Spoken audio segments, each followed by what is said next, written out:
feel like we got better over these last 3 days. A lot of work went into this, and I thought our scouting department, led by Goody, did a hell of a job, and we're just excited to get these guys in here. Another really large draft class and a lot of versatility. When you look at the youth that you already have, bringing in another large class, how much competition are you looking forward to in the offseason once camp starts? Well, that's always the goal, is to bring in as much talent as possible, and now it's our job to maximize the talent and try to push these guys to new limits. And but we certainly added, especially in some areas that we really needed it, added a lot of competition. What's the biggest way in which you think your defense specifically has gotten better these last 3 years? I just think in terms of, first of all, we always do a really good job of adding high character players into this organization, but just the way these guys, the physicality that these guys showed on tape, their ability to run and hit, that gives us, leaves us very optimistic. And then along those lines, I know the game has changed. Inside or off-ball linebackers are a little smaller than they were 20 years ago or whatever. But how do you stop the inside run with 230-pound linebackers? Well, I don't think it necessarily matters. I mean, it does to some extent how big you are, but I think it's about playing sound football. And if you really want to stop the run, a lot of times you got to commit more people to that, and you play single safety. So you talk about 8-man boxes, and everybody's got to play their gaps, and we're going to have to do a great job. And it always, for me, it always starts up front, getting off the ball, creating havoc, getting penetration, and everybody doing their responsibility. With Jordan Morgan, you got a guy that can play anywhere. Brian said, get him to the coaching staff and see where his best place is. Do you start him at left tackle since that's premium, since he can play that position, and then kind of go from there? What's the plan for him?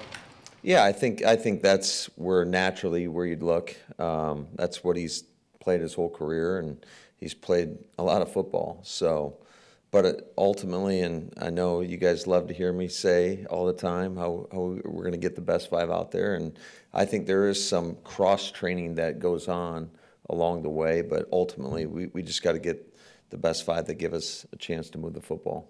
Matt, what excites you the most about Lloyd, the running back? I think he's a piece that, first of all, he's big. He's 220 pounds. He's got really good speed, and I think he gives us an element out the backfield. He really showcased that the week of the Senior Bowls, especially in the one-on-one situations that he was in, and just gives us a little different flavor maybe. What's your comfort level at corner right now? It seems like you're putting a lot of eggs into Eric Stokes and Carrington taking that year 2 jump. Yeah, I think that just is, first of all, we got a lot of confidence in those guys anyways. Through 2 weeks of the off season, the guys have been really getting after it. All those guys, Jair, we got Corey Ballantyne back, obviously CV, Stokes looks great. So we've got a lot of players that we're confident in terms of just being able to go out there and play at a high level. Matt, it's like the whole safety position's been revamped here with all these new guys. What's this going to look like with how do you envision it? I think it's going to be a very competitive situation, and it doesn't matter necessarily whether you're a second-round pick or you're a UDFA. I mean, our job is to find the best players to go out there and compete at a high level, and everybody's going to get an opportunity. Hey Matt, what did you learn about coaching young players last season that you can apply moving forward? You had some pretty veteran teams at first, and it looks like you guys are just going to keep loading up draft picks and getting young guys in here. I think probably the number one takeaway from last season was when things weren't going great for us, the guys stayed resilient, and they had something to prove. And I think a lot of times when you get a lot of youth into your organization, the circumstances don't necessarily matter. It's about proving yourself day in and day out. And the guys did a great job And this is why the football character is so important, because they did a great job staying together, staying connected, believing in one another, and quite frankly, pushing one another to continue to try to get out of the muck, so to speak. So, yeah, I think that youthful energy can be good for us. You think you'll be better, though? Like, I know there were some times where you talked about, I don't know what exactly, how much to push these guys or how much to put on them scheme-wise. Do you think you have a better feel as coaches on how to deal with that youth too? Yeah, I would say so. I think, more so probably from an offensive standpoint. Obviously you got a new defensive staff for the most part, so there's going to be some learning along the way. Now you've mentioned football character a lot.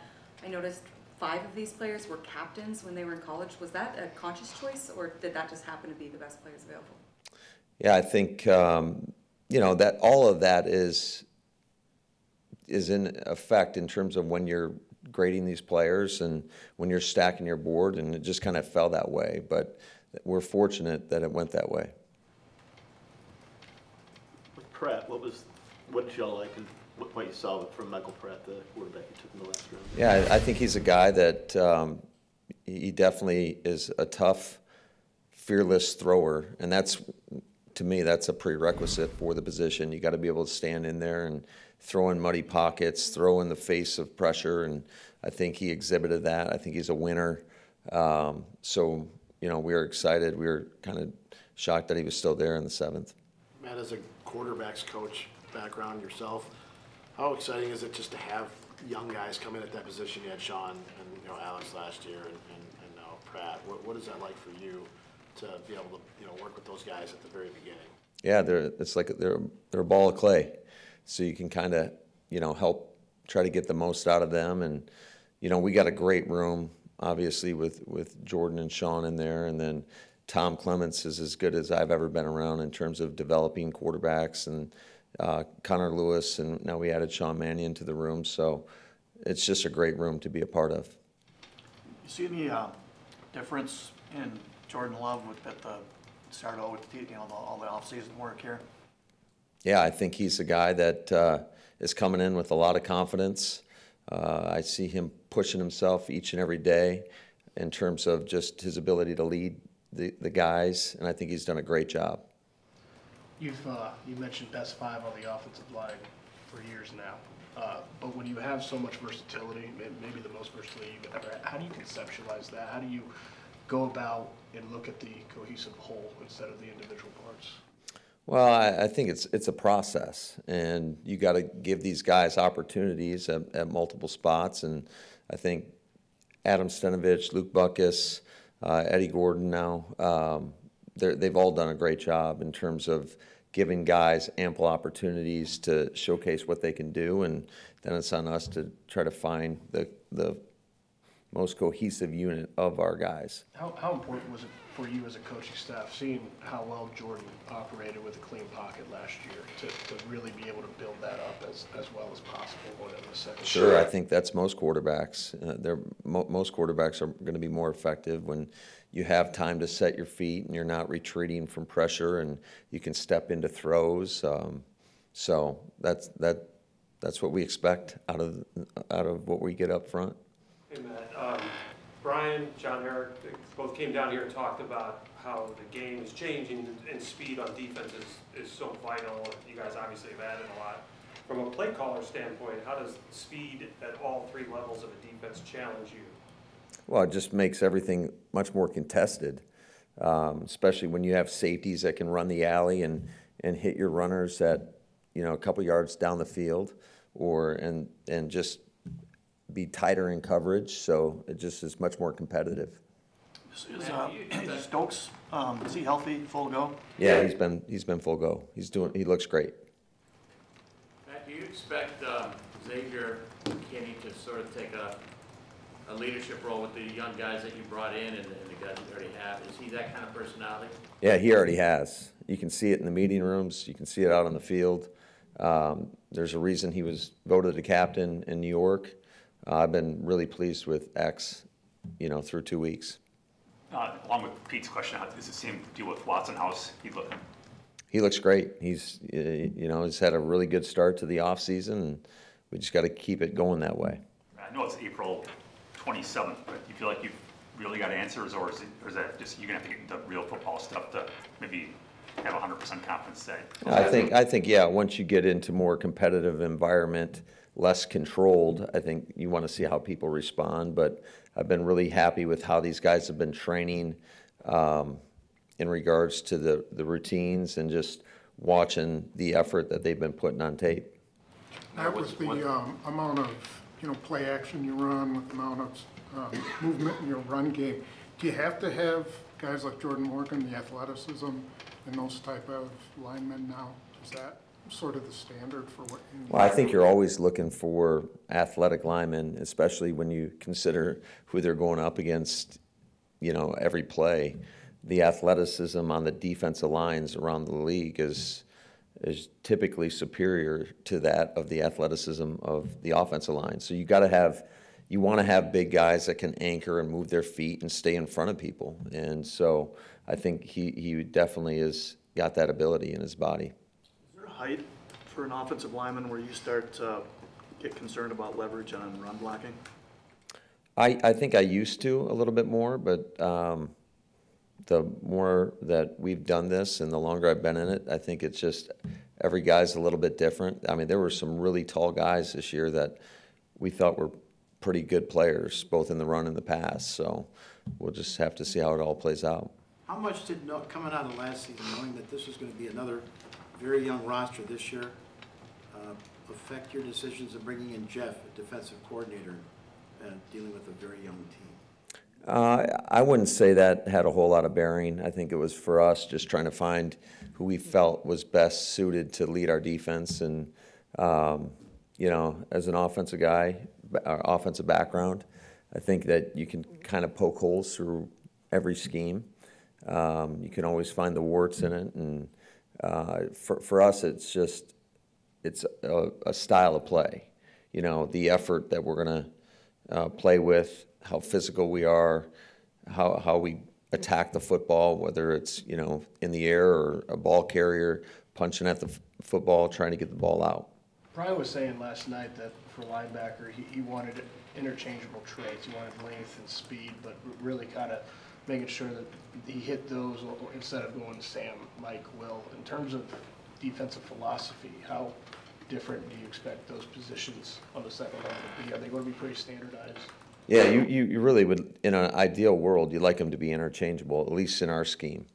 There's a lot of crossover responsibilities, whether you're the Sam, the Mike, or the Will. And, I mean, shoot, the majority of football now, you're playing in nickel defense anyway, so you got two backers out there. And but there's a lot of responsibilities that overlap.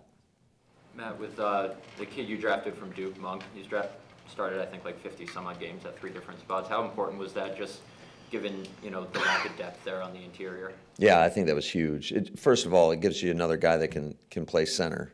That's something that we're always trying to look for, is guys that have that ability, whether it's a guard or a tackle, to kick inside and snap the football. So we're always trying to cross-train somebody in that regard. And I think that just from everything we heard about the guy in terms of just kind of being the alpha in the room, we felt really good about him.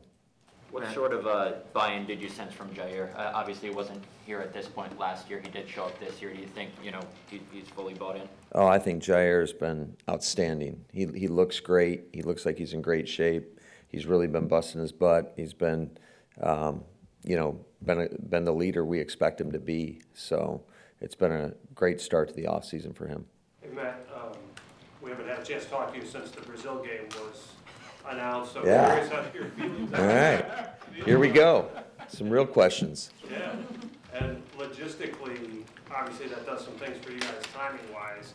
Have you been able to work that? Is it gonna change when you can start camp because you gotta go down there earlier? Yeah, there's a lot of things we're working through right now that we don't have all the answers to, unfortunately. So hopefully one of these days they'll get back to us and some of the logistical things that we got to jump through. But at the end of the day, it really doesn't matter. It's an opportunity to go play in this league. We're playing.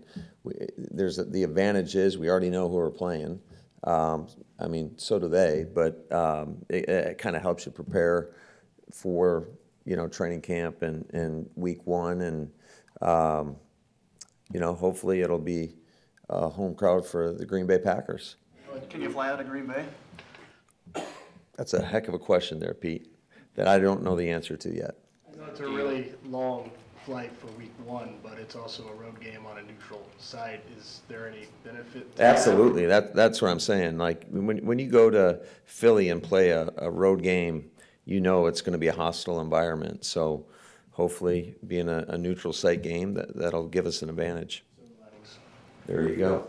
Matt, you didn't do the greatest job of hiding your feelings about going to London. Did you learn anything from that, and how you have to maybe embrace this? Because Yeah, we will embrace this, absolutely. I know it is a long flight, it is a long trip, but it's the same for both teams. So, and like I said, the advantage of playing a neutral site game, I think that there's a lot of advantages of that. going back to competition, you've always believed in that, right? That's why you put the basketball hoop in the meeting room and all that stuff when you got here. It just feels like, though, that there is so much, that Goody talks about it constantly now. You talked about it. Did something happen, maybe watching the way the wide receiver room unfolded last year with all those young guys, where you guys maybe intensified even how important you think competition is? Did something change there, do you think? I don't necessarily think something changed. I think it kind of, are you referring to just how we drafted 3 safeties and 2 linebackers?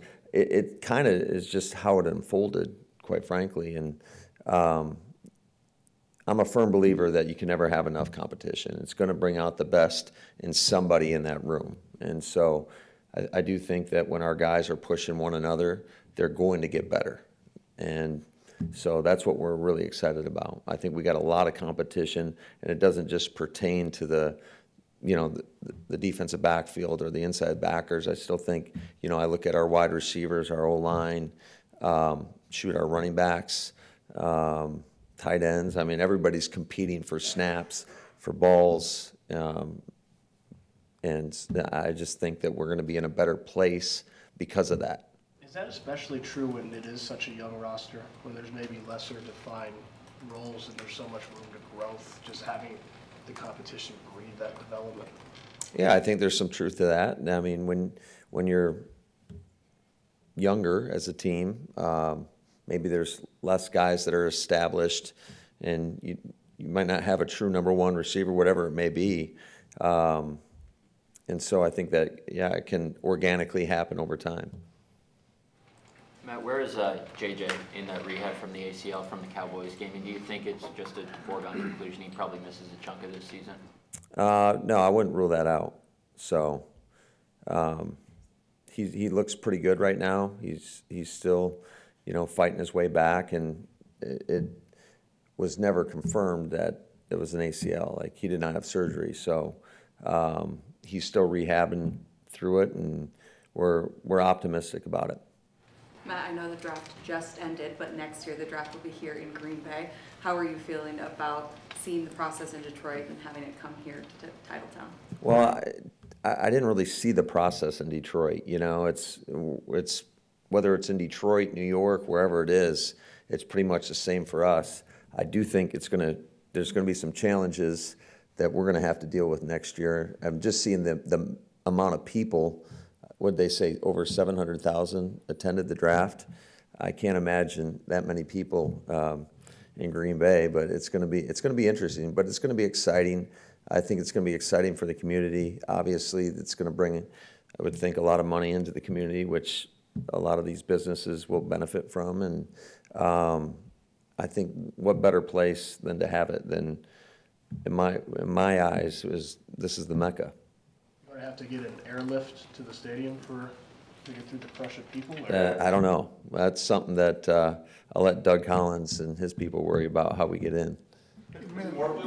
Matt, where are you, or where I should say is Halfley, in terms of formulating what you're going to look like when the season starts and when training camp, and does the draft impact that at all?